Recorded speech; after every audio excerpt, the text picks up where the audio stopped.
yang dari aku pribadi menilai bahwa KPM ini positif adalah karena di KPM kita diajarkan bagaimana cara supaya kita terlihat rapi selalu, kemudian juga bagaimana attitude kita, etika kita, baik itu dari makan, dari jalan, dari tutur kata dan lain sebagainya itu sangat diatur oleh KPM.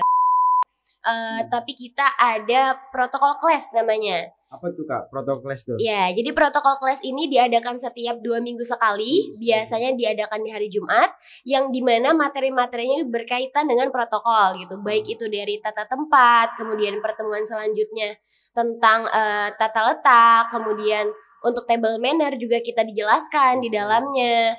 Kemudian ada praktik MC, moderator gitu, dan MC-nya juga bisa 3 bahasa.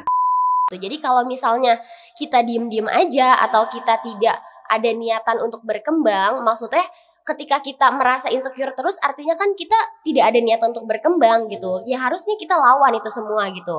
Jadi gimana caranya biar kita tuh bisa melawan itu semua gitu. Segala ketakutan, segala hal-hal buruk yang ada di pikiran itu akhirnya bisa lepas gitu. Biar kita tidak terus terkekang dirasa ketakutan atau secure itu.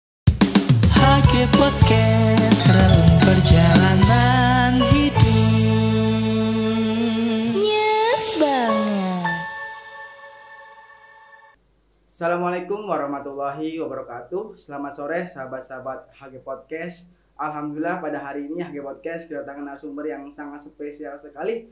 Tentunya itu dari UKM KPM YIN Syekh Nurjati Cirebon. Selamat sore Teteh. Halo, selamat sore. Gimana Teteh kabarnya? Alhamdulillah, bisa dibilang kurang baik tapi tetap dibaik-baikin aja ya. Alhamdulillah, semoga panjang umur dan sehat selalu ya Teh. Amin. Nah, Teh, sebelum mulai ada tagline nih dari HG Podcast. Wah, apa tuh Kak? Jadi tagline-nya gini nih Teh. HG Podcast, relung perjalanan hidup. Nyes banget. Oke, bisa dimulai Teh. Boleh. HG Podcast, Relung perjalanan hidup. Nyes banget. Oke. Langsung aja ya. Saya perkenalkan, nama saya Ade Hilman Maulana sebagai podcaster. Oke, kayaknya udah nggak sabar nih sahabat-sahabat HG Podcast. Siapa sih narasumbernya dari UKM KPM ini nih? Oke Teh, boleh perkenalkan diri namanya dan sebagai apa di KPM gitu.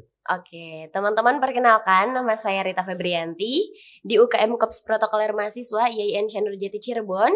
Saat ini saya menjabat sebagai Kepala Divisi atau Ketua Divisi dari Divisi Project Officer tahun 2023. Oke Teh, jadi di KPM ini apa aja sih? Maksudnya kegiatannya tuh tiap harinya Teh? Ya, sebelumnya kayaknya masih kurang ada yang tahu nih ya Kak, KPM itu sendiri apa. Mungkin aku bakal jelasin KPM itu sendiri.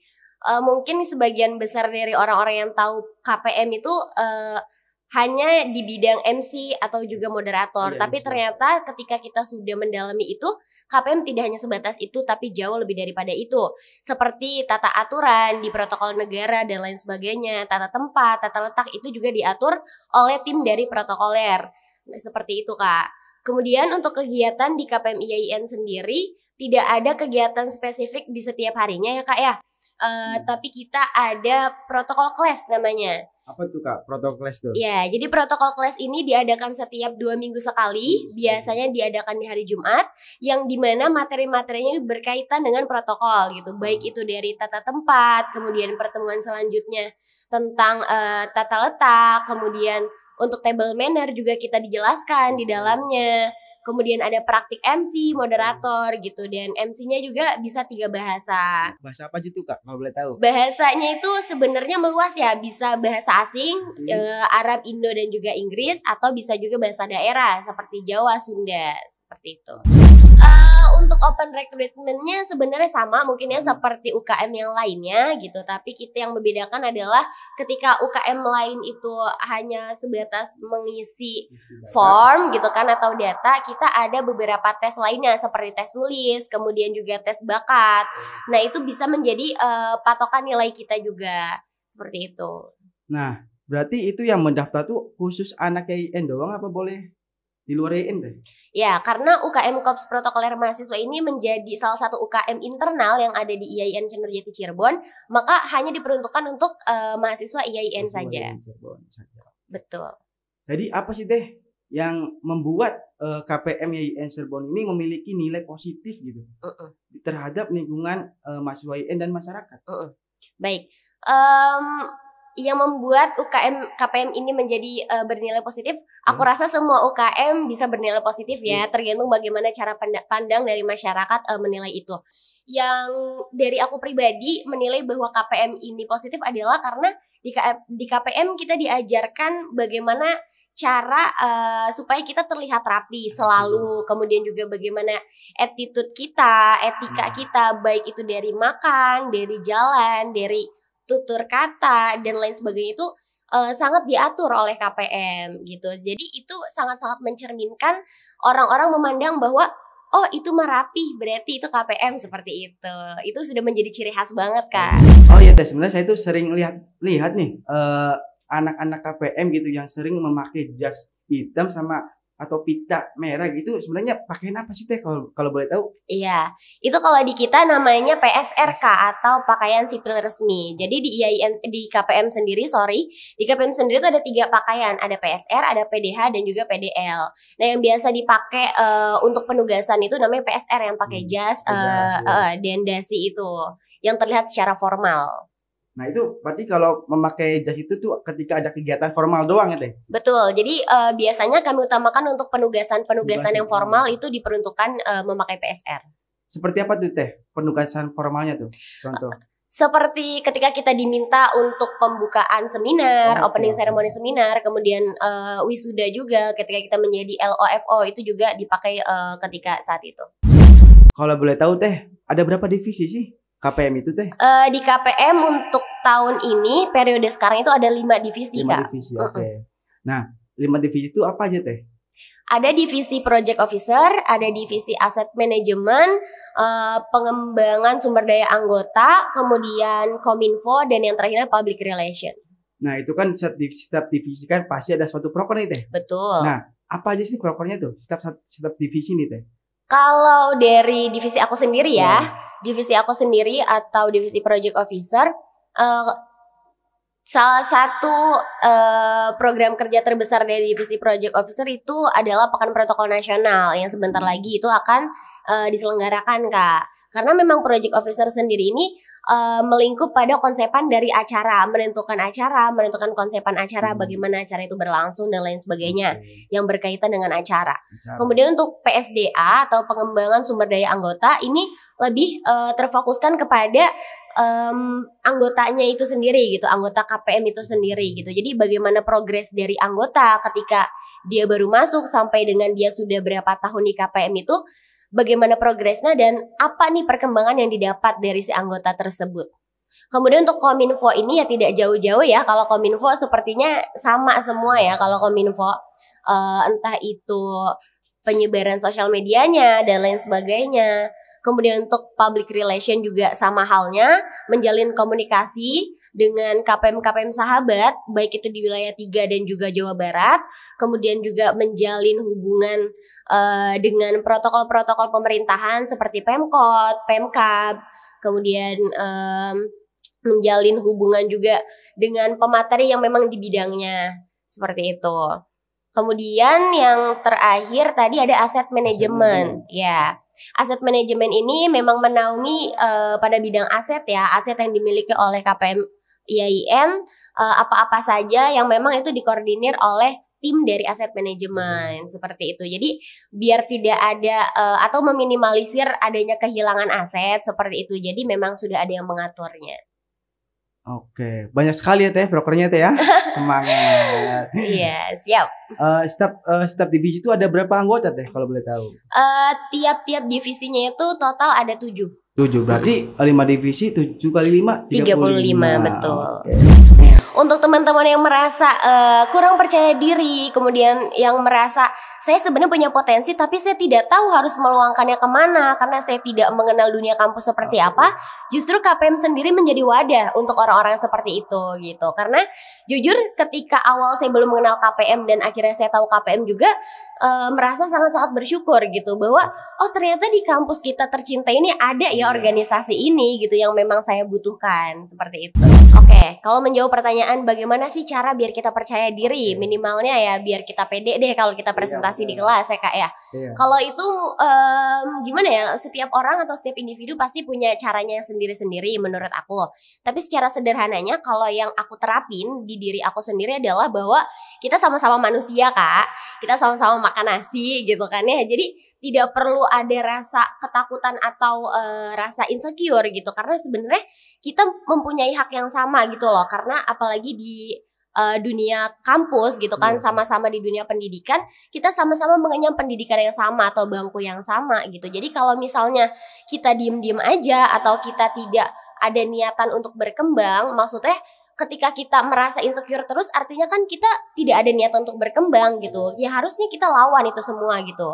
Jadi gimana caranya biar kita tuh bisa melawan itu semua gitu. Segala ketakutan, segala hal-hal buruk yang ada di pikiran itu akhirnya bisa lepas gitu. Biar kita tidak terus terkekang dirasa ketakutan atau secure itu. Iya, kebetulan ya Kak ya, kebetulan banget nih di bulan Agustus nanti tentunya tanggal 10 sampai dengan 11 Agustus ini akan ada Pekan Protokol Nasional 2023 dan ini menjadi salah satu program kerja dari divisi saya, divisi Project Officer. Di mana di Pekan Protokol Nasional ini kita ada seminar webinar. Seminar webinar ini mengangkat tema tentang personal branding dan juga public speaking. Nah ini sangat disayangkan banget nih buat teman-teman yang tadi masih ngerasa insecure atau tidak tahu bagaimana cara membangun personal branding. Itu kayaknya harus banget daftar sih Kak untuk seminar dan juga webinarnya. Kemudian selain seminar webinar kita juga ada perlombaan Kak. Perlombaan ini ada 2 cabang, ada Master of Ceremony sama ada Voice Over juga gitu. Jadi untuk Master of Ceremony ini kita bagi 2, kita peruntukan untuk mahasiswa dan juga untuk pelajar tingkat SMA sederajat. Kemudian untuk Voice Over-nya ini kita peruntukan untuk umum. Ketika kita membuat event, jangan kan event besar ya Kak ya, event kecil aja mungkin kita perlu bantuan dari orang lain. Karena namanya tadi makhluk sosial, apalagi kita organisasi gitu kan ya, harusnya kita berjuang sama-sama, bergerak sama-sama seperti itu. Tentunya pasti ada ya yang namanya kontribusi dari satu anggota dan juga anggota lainnya. Balik lagi karena UKM ini kan organisasi gitu kan, sama-sama rumahnya kita gitu. Jadi ibaratnya ketika UKM ini memiliki event, salah satu event dari prokernya gitu kan, artinya event tersebut menjadi tanggung jawab yang lainnya juga gitu, karena acara KPM acara kita juga gitu. Jadi kalau ditanya ada atau tidak pasti ada. Kemudian kalau misalkan bagaimana untuk ketidakadaan, bukan ketidakadaan, mungkin kekurangan keaktifannya gitu kan ya. Nah itu mungkin pasti ada aja di suatu masa yang memang anaknya sedang down atau memang ada hal yang lebih urgent dalam hidupnya dia yang harus diutamakan seperti itu. Jadi kita juga tidak bisa memaksakan kalau memang itu menjadi urgensi dari diri dia sendiri seperti itu. Berarti pasti ada aja gitu yang nggak ikut berkontribusi gitu. Pasti ada. Tapi tergantung kesadarannya masing-masing. Betul gitu ya. banget. Itu Teteh sendiri apa sih makna dari KPM itu di hati nih? Oke. Kalau dari aku sendiri ya, iya. Kalau dari aku sendiri KPM itu rumah. Rumah? Iya. Rumah apa itu? Rumah kedua setelah keluarga inti saya gitu. Jadi sejauh apapun saya pergi, saya tetap kembali ke KPM. Sekalipun saya sudah keluar dari KPM dan IAIN, KPM tetap menjadi rumah saya gitu, tempat saya kembali. Oke Teh, perjuangan Teteh masuk KPM itu gimana sih perjuangannya nih? Oke. Kalau dibahas tentang perjuangan lagi nih, otomatis aku harus balik lagi nih ya ngelihat ke masa lalu ya Kak ya, nggak apa-apa ya. Ini hanya sebatas flashback mengenang perjalanan. Kalau dibilang mudah tentu tidak mudah, tapi kalau dibilang sulit juga bukan berarti mematahkan semangat saya untuk masuk KPM. Jadi kalau saya pribadi tahu KPM itu justru bukan dari maba Kak. Saya sudah semester 3 baru tahu KPM. gitu. Karena kebetulan saya masuk ke IAIN itu angkatan COVID nih.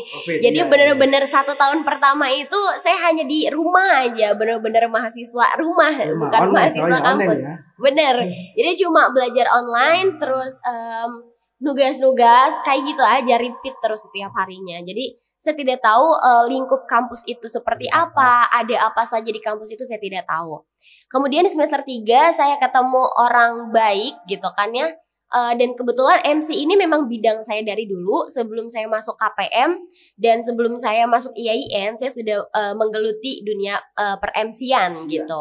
Dan ketika saya ketemu sama orang ini dan beliau ini ngasih tahu bahwa di IAIN ini ada UKM seperti ini loh gitu. Dan saya kaget banget jujur kayak, loh kok saya baru tahu ya selama 1 tahun sudah berjalan gitu kan ya.